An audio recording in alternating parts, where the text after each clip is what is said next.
School leadership is the process of enlisting and guiding the talents and energies of teachers, pupils, and parents toward achieving common educational aims. This term is often used synonymously with educational leadership in the United States and has supplanted educational management in the United Kingdom. Several universities in the United States offer graduate degrees in educational leadership. Certain obstacles of educational leadership can be overcome. A self-assessment technique can help examine equity and justice that affects student diversity, especially with selection of candidates. The term school leadership came into currency in the late 20th century for several reasons. Demands were made on schools for higher levels of pupil achievement, and schools were expected to improve and reform. These expectations were accompanied by calls for accountability at the school level. Maintenance of the status quo was no longer considered acceptable. Administration and management are terms that connote stability through the exercise of control and supervision. The concept of leadership was favored because it conveys dynamism and proactivity. The principal or school head is commonly thought to be the school leader. However, school leadership may include other persons, such as members of a formal leadership team and other persons who contribute toward the aims of the school. While school leadership or educational leadership have become popular as replacements for educational administration in recent years, leadership arguably presents only a partial picture of the work of school, division or district, and ministerial or state education agency personnel, not to mention the areas of research explored by university faculty and departments concerned with the operations of schools and educational institutions. For this reason, there may be grounds to question the merits of the term as a catch-all for the field. Rather, the etiology of its use may be found in more generally and contemporarily experienced neoliberal social and economic governance models, especially in the United States and the United Kingdom. On this view, the term is understood as having been borrowed from business. In the United States, the superintendency, or role of the chief school administrator, has undergone many changes since the creation of the position, which is often attributed to the Buffalo Common Council that approved a superintendent on June 9, 1837. If history serves us correctly, the superintendency is about 170 years old with four major role changes from the early 19th century through the first half of the 20th century and into the early years of the 21st century. Initially, the superintendent's main function was clerical in nature and focused on assisting the Board of Education with day-to-day details of running the school. At the turn of the 20th century, states began to develop common curriculum for public schools with superintendents fulfilling the role of teacher scholar or master educator who had added an emphasis on curricular and instructional matters to school operations. In the early 20th century, the Industrial Revolution affected the superintendent's role by shifting the emphasis to expert manager with efficiency in handling non-instructional tasks such as budget, facility, and transportation.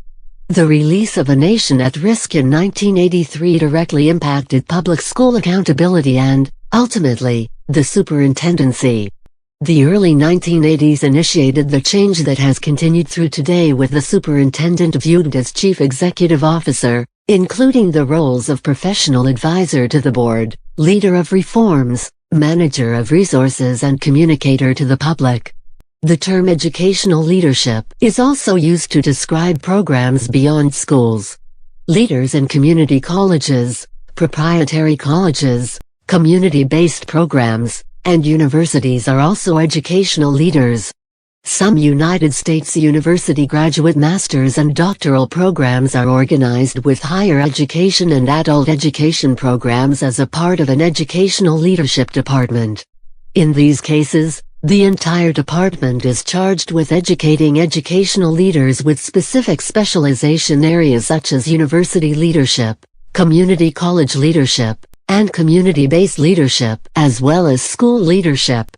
Masters of Education are offered at a number of universities around the United States in traditional and online formats including the University of Texas at El Paso, University of Massachusetts, St. Mary's University of Minnesota, Pepperdine University, Capella University, North Central University, and the University of Scranton.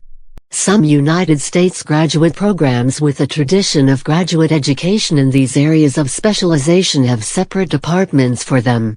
The area of higher education may include areas such as student affairs leadership, academic affairs leadership, community college leadership, community college and university teaching, vocational, adult education and university administration, and educational wings of non-governmental organizations.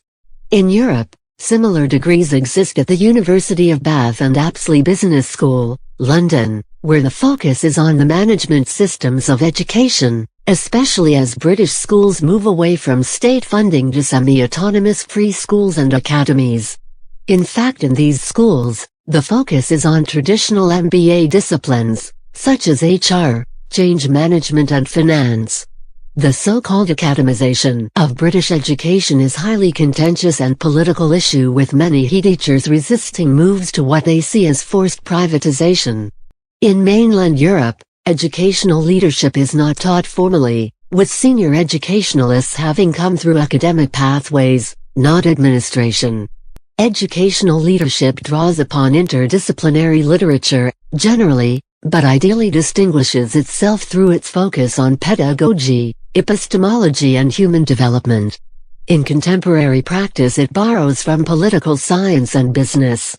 Debate within the field relates to this tension.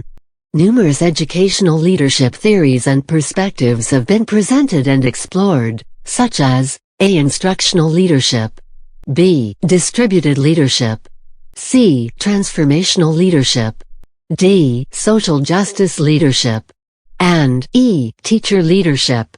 Researchers have explored how different practices and actions impact student achievement, teacher job satisfaction, or other elements related to school improvement. Moreover, researchers continue to investigate the methodology and quality of principal preparation programs. A number of publications and foundations are devoted to studying the particular requirements of leadership in these settings, and educational leadership is taught as an academic discipline at a number of universities. Several countries now have explicit policies on school leadership, including policies and budgets for the training and development of school leaders. In the USA, formal curriculum audits are becoming common, in which educational leaders and trained auditors evaluate school leadership and the alignment of curriculum with goals and objectives. Curriculum audits and curriculum mapping were developed by Fenwick W. English in the late 1970s. The educational leaders and auditors who conduct the audits are certified by Phi Delta Kappa. Research shows how educational leadership influences student learning,